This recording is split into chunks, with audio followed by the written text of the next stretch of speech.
So when it comes to the 7-step decision-making process, I've actually had a really good friend of mine who had to go through this process to decide what he wanted to do for his career and for work.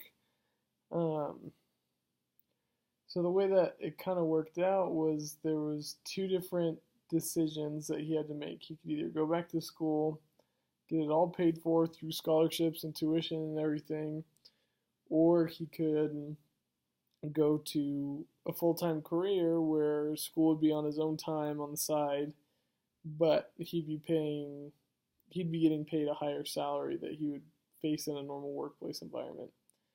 Um, so I kind of saw him do that. So that was identifying the problem. He had to gather information. He had to speak to the interviewer, and then he had to look at all the classes and everything you need to change in order to get his major to work and finish it online.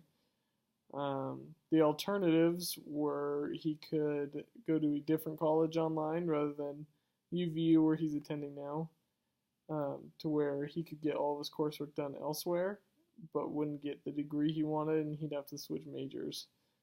Um, and then, as he weighed the evidence, he realized he could get a jump start on his career while graduating at the same time, but have a different major. And so that's what he ended up doing.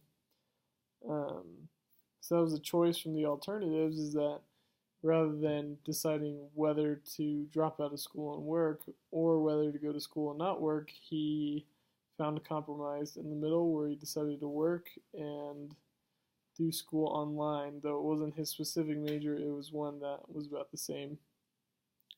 So he took that step. He ended up moving out here to Colorado, where we're at, and has loved it ever since. It has been a huge uphill battle for him with everything he has going on, with working 50 hours a week and then doing school on top of it, but absolutely has loved and hasn't regretted the decision he's made.